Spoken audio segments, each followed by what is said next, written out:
Hola, hola. Qué gusto tenerles de nuevo aquí en Podcast de Medicina Natural.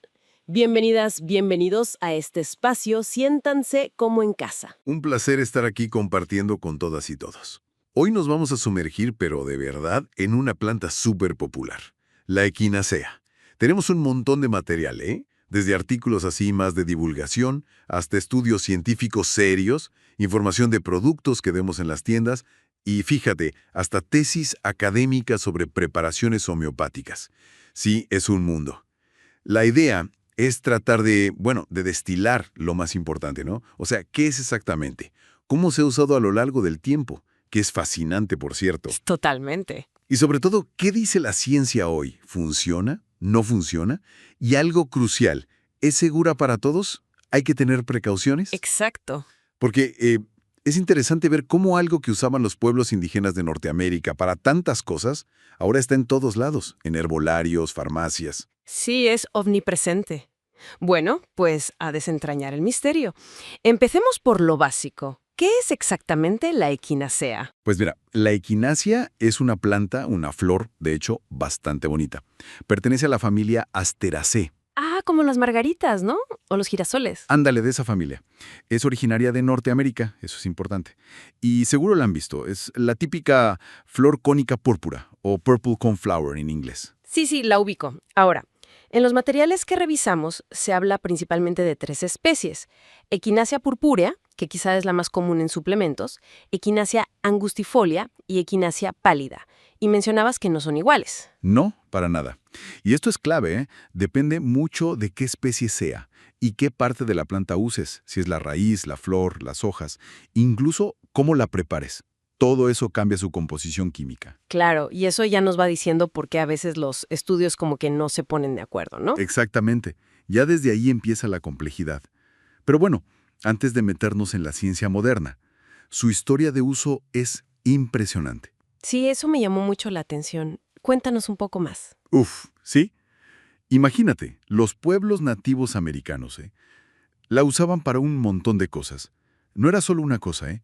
Fuentes mencionan, por ejemplo, cicatrización de heridas, que es algo muy práctico, Claro, súper útil. pero también para aliviar dolor de garganta, de muelas, eh, inflamaciones en general, infecciones, incluso como antídoto para mordeduras o picaduras. Wow, como un botiquín natural completo casi. Ándale, algo así. Era una planta fundamental para ellos. Y bueno, luego con la llegada de los colonos europeos, pues vieron sus beneficios, adoptaron su uso, ¿no? Se dieron cuenta de que funcionaba. Exacto. Y eventualmente entró en la farmacopea occidental, allá por el siglo XIX. De hecho, tuvo su auge justo antes de que llegaran los antibióticos. Era muy popular. Qué interesante cómo cambió el panorama con los antibióticos. Y hoy en día, ¿para qué la busca la gente principalmente? Hoy el uso estrella, digamos, es para el sistema inmunitario, para reforzar las defensas y, sobre todo, para prevenir o tratar los síntomas del resfriado común y la gripe. Eso es lo que más se escucha y lo que reflejan muchas fuentes. Sí, es como el remedio clásico de invierno para muchos, totalmente. Aunque, ojo, también se menciona su uso para otras cosas, ¿eh?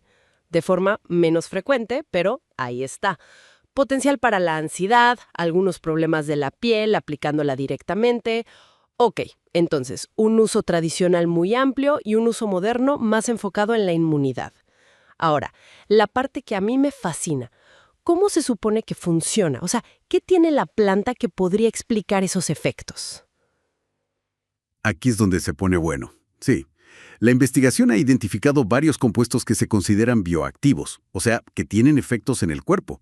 ¿Cómo cuáles? Pues mira, se habla mucho de las alcamidas o alquilamidas, también de derivados del ácido cafeico como el ácido chicórico, la cinarina, el equinacócido. Nombres un poco raros, pero son importantes. Ajá. Luego están los polisacáridos, que son como azúcares complejos, y los flavonoides, que son antioxidantes conocidos de muchas plantas.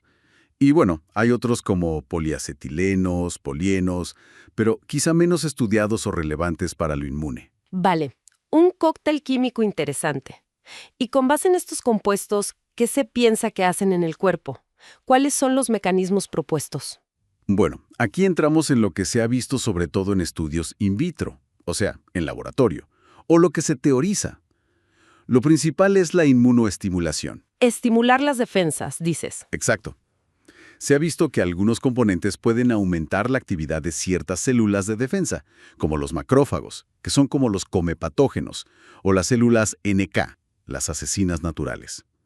También podrían estimular la fagocitosis, que es ese proceso de comerse a los invasores. Entiendo. Y además, podrían influir en la producción de citoquinas, que son como los mensajeros del sistema inmune.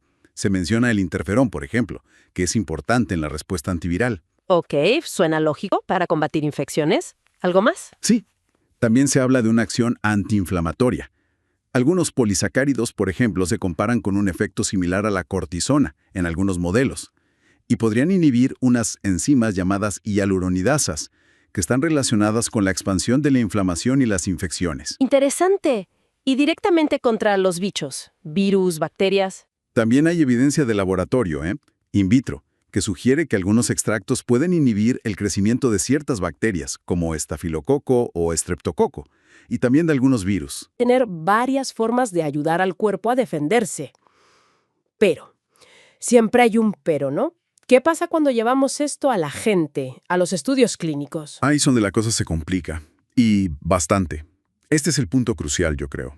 A pesar de todos estos mecanismos que suenan tan prometedores en el laboratorio. La evidencia en personas no es tan clara. Exacto. Es muy mixta, inconsistente a veces. Por ejemplo, la revisión Cochrane, que es como un estándar de oro para evaluar evidencia médica, analizó estudios sobre equinacia para el resfriado común. ¿Y qué encontró? Pues para el tratamiento, o sea, si ya tienes el resfriado, concluyen que algunos productos específicos de equinacia podrían acortar un poco la duración de los síntomas comparado con un placebo. Pero ojo, dicen que la evidencia general es débil. Débil. ¿Por qué? Principalmente por lo que comentábamos al principio, la enorme heterogeneidad de los estudios. Usan distintas especies de equinacia, distintas partes de la planta, raíz, flor, diferentes métodos para preparar los extractos, diferentes dosis. Claro, es como comparar peras con manzanas. Justo. Es un desafío enorme en la investigación con plantas medicinales. No es como estudiar un fármaco químico puro, que siempre es el mismo. Con las plantas, la variabilidad es inmensa. Y eso dificulta mucho sacar conclusiones firmes agrupando todos los estudios. Entendido.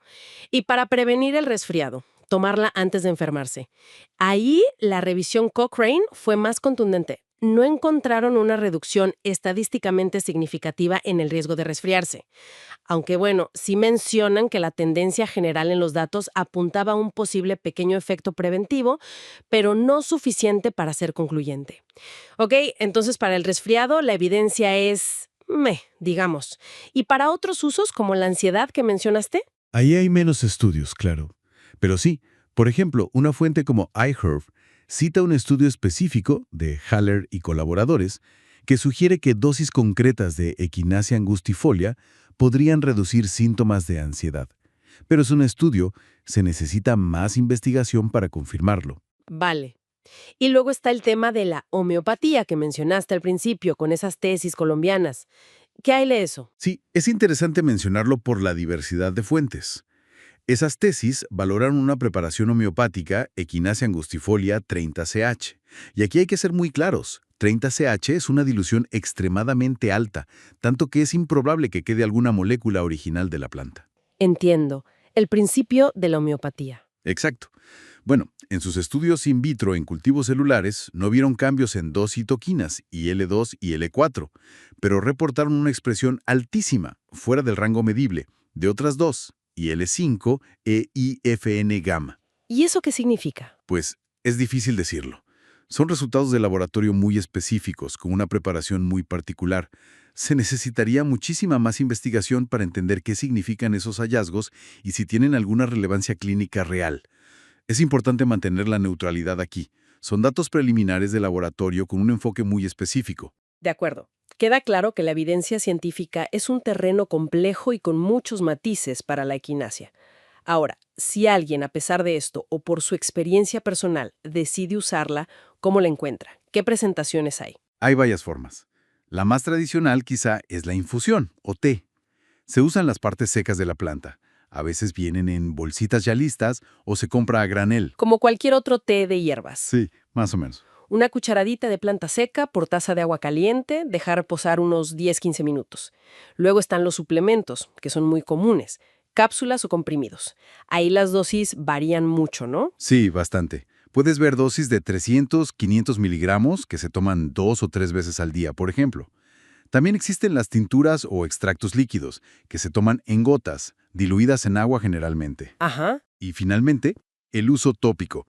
Hay cremas o ungüentos que contienen equinacia y se aplican sobre la piel para heridas leves, irritaciones, ese tipo de cosas. Ok. Y mencionaste algo de la estandarización antes. ¿Es importante buscar eso? Pues algunas fuentes lo recomiendan, sobre todo en cápsulas o comprimidos. Buscar extractos secos estandarizados. La idea es que intentan asegurar que cada dosis tenga una cantidad más o menos constante de ciertos compuestos clave, como las alcamidas o el ácido chicórico. Para que sea más consistente el producto. En teoría sí. Aunque, de nuevo, estandarizar un extracto de planta entera con toda su complejidad no es tan sencillo como con un fármaco puro. Pero bueno, es un intento de dar más consistencia. Vale. Y ahora sí, llegamos a un punto que me parece fundamental y que a veces se nos olvida con los productos naturales. La seguridad. ¿Es segura la equinacia? ¿Hay efectos secundarios? Fundamental, sí. En general, se considera segura para la mayoría de las personas cuando se usa a corto plazo. ¿Qué es corto plazo? Pues para tratar un resfriado, por ejemplo, se habla de hasta unos 10 días. Algunos productos se han estudiado hasta por 6 meses con buena tolerancia, pero no es lo habitual para el uso común. Y los efectos secundarios suelen ser leves y no muy frecuentes. Lo más común son molestias gastrointestinales, un poco de dolor de estómago, náuseas, a veces diarrea. También pueden aparecer erupciones en la piel en algunas personas. Ok, nada grave en general. ¿Pero hay alguna alergia a considerar? Sí, y esto es importante. Las personas que son alérgicas a otras plantas de la familia Asteraceae, como la ambrosía, los crisantemos, las margaritas. Ah, la misma familia. Exacto. Tienen un mayor riesgo de ser alérgicas también a la equinacia. Podría causar reacciones, desde una erupción hasta algo más serio. Así que, si hay historial de alergia a esas plantas, mejor evitarla o tener mucha precaución. Buen punto. ¿Y qué hay del uso prolongado? ¿Se puede tomar siempre? Generalmente, no se recomienda el uso continuo y prolongado sin hacer descansos. Algunas recomendaciones sugieren usarla, por ejemplo, por 8 semanas y luego descansar un tiempo. La idea es no sobreestimular el sistema inmune constantemente, aunque la evidencia para esto no es súper sólida. Es más una precaución. Entendido. Y ahora el tema que a mí más me preocupa, las interacciones con medicamentos. Crítico. Este es el punto donde hay que poner más atención, sin duda. La equinacia no es solo una hierbita inofensiva. Tiene efectos biológicos reales y puede interactuar con fármacos. ¿Con cuáles, por ejemplo? Bueno, una interacción muy importante es con los inmunosupresores. Medicamentos como la ciclosporina, los corticoides, que se usan para evitar el rechazo de trasplantes o para enfermedades autoinmunes. Claro, si la equinacia estimula el sistema inmune y estos medicamentos lo supriman. Exacto. Podrían contrarrestar el efecto del medicamento, lo cual es muy peligroso en pacientes trasplantados, por ejemplo. Definitivamente contraindicada en esos casos sin supervisión médica estricta. Ok, muy importante. ¿Alguna otra interacción clave?